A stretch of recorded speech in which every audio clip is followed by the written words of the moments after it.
Bem, nação da Resenha do Leão, tudo bem? Estamos começando a Resenha do Leão 17. Eu queria primeiro começar falando sobre um pedido de desculpas que queria expor aí para toda a nação, todos os ouvintes, que a gente não está vindo toda rodada apresentar o programa, falar das rodadas que estão acontecendo, porque tá havendo um choque de horários entre eu, o Rogério Nascimento, né, o Mica Lopes e o Rodrigo Vasco. E aí a gente tá tentando adequar, tá tentando ver, mas assim, a gente não pode parar com o projeto, até porque realmente tem um pessoal bacana que acompanha, que tem uma interatividade legal com a gente, e aí a gente, mesmo que se for o caso, vai apresentar uma pessoa o programa e aí expor nossas ideias, que é a ideia do projeto, a ideia de alguém que tá ali segurando o batente. Vamos falar hoje sobre a nova cara do esporte, do time do esporte, como é que o esporte está se portando com o Falcão, né, liderando aí o esporte, novo comandante. Vamos falar do próprio Falcão em si. Vamos falar também sobre o jogo de amanhã, um pouco sobre a decisão na Copa Sul-Americana. E aí, vamos mandar um alô aí para o pessoal que sempre acompanha a gente e ver aí o que é que acontece. 87 é nosso, 2008 também.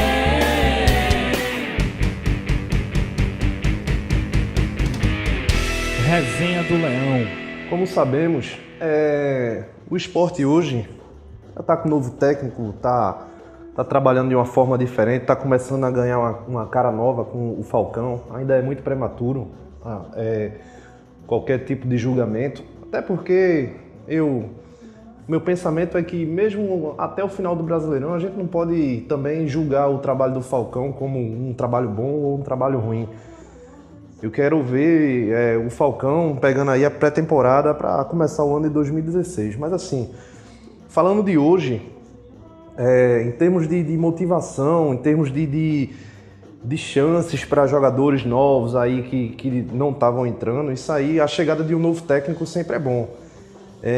Na última resenha, que a gente até preparou falando somente de técnicos, eu até falei sobre alguns técnicos, e quando eu falei sobre Falcão, eu equivocadamente, eu até também, Falcão nunca mais tinha trabalhado como treinador, né? Como bem sabemos aí, ele trabalhou em 2011 com o Internacional, em 2012 com o Bahia, mas antes disso ele tinha, na década de 90, trabalhado no América do México, Seleção Brasileira, enfim, o Falcão não teve muita sequência como treinador. E aí eu julguei errado a situação dele como um treinador que não trabalhava com a base. Mas assim, eu até também estou aqui para me redimir que realmente o Falcão, depois que ele, enfim, assinou o contrato com o esporte, eu comecei a pesquisar o Falcão, não como jogador. Como jogador ele não tem nada para provar para ninguém, porque o Falcão foi um craque, foi fora de série. Mas como técnico, como um entendedor de futebol, eu vi alguns programas que o Falcão foi entrevistado, e assim, o Falcão ele é um cara altamente comprometido com qualquer trabalho que ele esteja fazendo, isso tanto na televisão quanto em algum clube de futebol. O Falcão, ele é inteligentíssimo, é uma pessoa que entende muito, muito, muito mesmo de futebol, muito. E assim, eu acho que ele até daria muito certo também, até como um gerente de futebol, mas não é o caso, ele está aqui para ser treinador. Mas o que me agradou foi que ele preza muito pela base. Ele já prezava muito pela base na década de 90, quando ele foi treinador da seleção. Ele levou o Denner, que era um craque da Portuguesa, muitos podem até não conhecer, mas era um craque que chegou até a falecer quando jogava no Vasco. Então assim, ele sempre dá chances para quem é da base, ele é um técnico que entrou para o esporte, e eu gostei um pouco da contratação dele, porque ele entrou na filosofia do esporte, tem a filosofia do esporte, e assim, ele é muito comprometido, ele é muito entendedor, ele também tem um peso muito grande no nome dele, então assim, Os jogadores do Sport há de convir que o nome Falcão no banco de reservas há um respeito muito grande. Então, assim, eu acredito que a contratação do Falcão veio muito para somar. A gente tem que ter paciência aí. Muitos torcedores, às vezes, não têm tanta paciência. O primeiro jogo dele ainda não tinha a cara dele, o Sport. Foi o empate com o Huracão. O Sport não jogou muito bem. No segundo jogo, a gente já ficou um pouco exposto contra a Chapecoense no primeiro tempo. A gente teve aí 9 finalizações contra a gente e a gente não levou o gol, também graças ao Danilo Fernandes, que está agarrando muito, mas a gente soube fazer o gol, a gente foi bastante eficiente. A única finalização que eu me lembro do primeiro tempo foi o gol de Diego Souza. Então, assim, o que eu gostei muito também, porque o Marlone já não está muito ali na ponta, está jogando onde ele joga e está jogando muito bem. O Marlone vinha tendo uma sequência de muitas partidas ruins, eu até critiquei, mas ele agora está voltando a jogar o seu futebol, está voltando a jogar bem, adquirindo confiança. O Regis, nesse último jogo aí contra a Chapecoense, a gente viu que realmente ele jogou bem. O Durval, nesse último jogo aí contra a Chapecoense, jogou bem. O Samuel Xavier, que estava aí jogando mal antes das expulsões, jogou bem.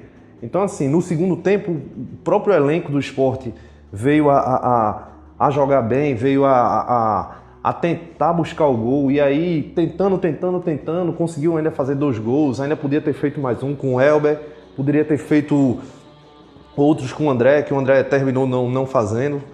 Então, assim, é técnico novo, cara nova, atitude. E a gente só está a 5 pontos do G4, então, assim, está livrando o rebaixamento e, ao mesmo tempo, a gente está buscando ali o G4 como quem não quer nada. Realmente, a gente teve aquelas baixas, aquelas 10 partidas sem vitória, aquilo ali foi muito complicado. Então, hoje, eu acredito que, aos poucos, o Sport vai ganhando corpo com a identidade de Falcão. Falcão, ele é muito inteligente, ele não inventa. Ele não... Como é que eu posso dizer? Ele tem uma visão muito grande para o futebol. Teve uma entrevista que eu vi com ele, que ele chegou e disse que quando ele era jogador, ele passava um pouco do começo da partida estudando o adversário. Ele dentro de campo, estudando o adversário, para depois aí sim o pessoal começar a tocar a bola para ele começar a conduzir o jogo, ele começar ser aquele cérebro do time e aí a bola seguir. Então, realmente, a gente está entregue em boas mãos. Eu também gostei porque não foi um técnico que chegou somente para apagar o fogo, foi um técnico que chegou para manter aquela questão de ter um projeto a longo prazo, trabalhar com a base. O nosso preparador físico que chegou, o Paulo Paixão, é renomado, é alta qualidade, dispensa comentários. Então, assim, a gente está entregue em boas mãos, mas todo o trabalho, e ainda se tratando de futebol, a gente sabe, tem que ter resultado, tudo bem, mas eu acho que a paciência tem que se ter se a gente almeja alguma coisa grande no futuro. Então, é bem por aí. Sobre a Copa Sul-Americana, iremos jogar contra o Huracán amanhã, quarta-feira, às 10 da noite. Nosso plantel já se encontra lá na Argentina, já fez a viagem, inclusive já treinou, conhecendo o próprio gramado do espetáculo, que será às 6, o treino foi às 6 horas. E aí o que acontece? Voltando a falar um pouco de Falcão, um negócio que ele falou que é bastante importante, e eu acredito que importante para o jogo de amanhã, é que ele trabalha muito a cabeça dos jogadores para entender que um time que joga bem dentro de casa, não tem porquê o time jogar mal fora de casa. Não tem porquê, porque a bola é a mesma, o campo, as medidas são normais. Então, assim, a questão da torcida não pode influenciar a atitude do time. Então, ele trabalha muito isso. Vai ser um jogo difícil, embora não vejo o Huracán sendo um time muito bom. Jogou na ilha, o Sport não jogou aquele futebol todo, mas o Huracán conseguiu ser pior. Então, realmente é aquele caso. A gente tem que trabalhar bem. Se jogar feito o segundo tempo que jogou contra a Chapecoense, vai se tornar um jogo mais tranquilo. Embora decisão é decisão, não tem como você prever. O Huracan tem um jogador que me incomoda bastante, que é o Toranzo. Aquele cara lá, ele muito articulador, joga muito fácil. O goleiro, eu não vi essas coisas todas. O goleiro, inclusive, Richelli fez um gol que, ao meu ver, foi um gol limpo, o gol não teve falta ali na área. E o goleiro aceitou. Aquele gol ali foi uma coisa muito fácil lá e ele conseguiu levar aquele frango, mas o gol foi anulado. Então, assim, eu acho que o que falta hoje no esporte é um batedor de falta qualificado, porque geralmente o esporte sofre algumas faltas ali na entrada da área e aquele chuveirinho lá de Diego Souza surte efeito algumas vezes, mas eu acredito que um batedor de falta qualificado seria mais importante. Não será um jogo fácil, mas também para o Huracan também não será fácil para o esporte, mas também para o Huracan também não será. Por quê? O esporte achando um gol, o Huracan teria que automaticamente, para se classificar sem ir para os pênaltis, virar o jogo. Ou empatar em 1-1 e ir para os pênaltis. Então, assim, é um jogo muito difícil. O placar está aberto, embora a gente tenha saído da Ilha do Retiro sem uma vitória. Não é um placar de você já entregar os pontos.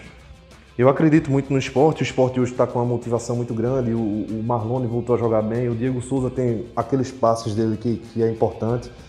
A minha preocupação era muito a zaga, o miolo de zaga, que o Durval não estava jogando bem e o Matheus tinha que sempre dar aquele apoio. Estava jogando muito bem o Matheus, vem jogando muito bem algumas partidas. Para mim até está se saindo melhor, saiu o melhor contra a Chapecoense. Então, assim, uma peça que me preocupa para o jogo de amanhã é que o Samuel Xavier ainda se encontra sem poder jogar. Se encontra, ainda foi expulso lá e não pode jogar a partida contra o Huracan. E aí está suspenso. Naturalmente o Ferrugem que vai assumir lá o lugar, só que o Ferrugem já vem com uma sequência muito grande de partidas que não está jogando bem. Então, isso me preocupa muito, mas vamos acreditar e bola para frente. Outro assunto que eu queria falar sobre a Copa Sul-Americana, o jogo de amanhã contra o Huracan. Já teve até uma resenha que a gente debateu muito isso, sobre ou o Magrão ou o Danilo. Eu acho que no jogo de amanhã caberia muito bem o Magrão. Por quê? Porque como é um jogo aberto e é um jogo que pode ir para os pênaltis, o Magrão, a gente sabe que nos pênaltis ele é um cara que decide. Ele não é simplesmente um goleiro que vai chegar lá e só vai agarrar, vai tentar agarrar. Não, ele é um cara que realmente ele se faz grande ali na disputa de pênaltis. O Danilo, embora ele esteja agarrando muito, não tem nem motivos para sacar ele do time.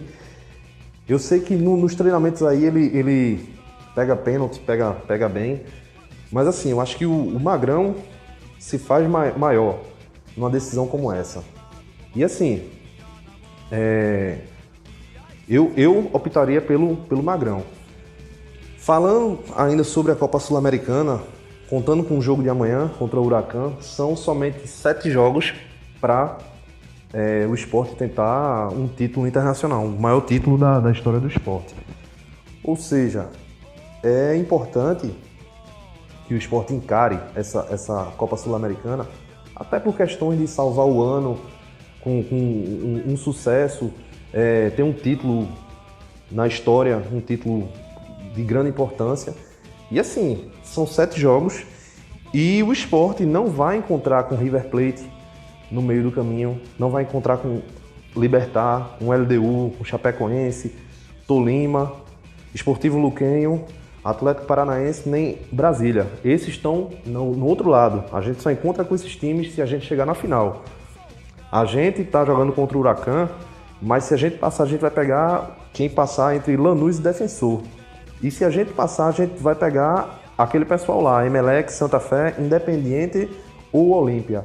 Ou seja, não pegaremos brasileiros nesses confrontos. Isso eu acho importante, porque os times brasileiros meio que já se conhecem. Então é importante você pegar um time de fora. Mas em contrapartida é ruim pela questão de viagem, que acontece aí e cansa mais aí o elenco, os jogadores e tal. E a gente sabe como é que é. Mas, contudo, eu prefiro pegar times de fora, que menos conhecem a gente e eu acredito que facilita a nossa passagem para uma próxima fase.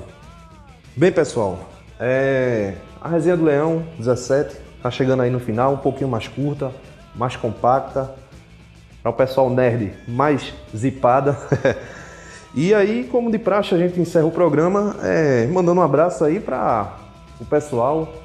Eu vou até ser um pouco injusto, porque não tem como a gente mandar para todos. Fico devendo, mas quero mandar um abraço para o Jeff Davis. Na verdade é o Jefferson, mas ele tá tão íntimo da resenha que agora é Jeff. Jeff, um abração. O Leonardo Marques, que sempre, desde o começo, compareceu aí e sempre tá interagindo com a gente aí na resenha. O Cleiton Nogueira, o Rinaldo, Branquinho Campos, Rogério Silva, Luciano Almeida. Luciano Almeida também sempre aparece aí. Já decorei o rosto do garoto. O Giovanni Santos, o Hugo Maciel. E aí, pessoal, também eu vou sempre abrir um tópico antes de cada programa. Para o quê? Para saber o que é que vocês querem ouvir, o que é que quer saber, o que é que a gente quer debater. E também para a gente mandar um abraço aí para vocês, não ficar em falta. Mas hoje, por enquanto, só vai para esse pessoal aí, de nomes, e para toda a nação da Resenha do Leão. Hoje a Resenha do Leão realmente só foi comigo porque um choque de horário tá terrível aí com o Mica Lopes e com o Rodrigo Vasco. E quando dá para um, não dá para o outro, tá aquele negócio, mas tem que tocar o projeto. O projeto não pode parar e é isso aí. Um abraço para todos aí e até a próxima. Valeu! 87 é nosso, 2008 também.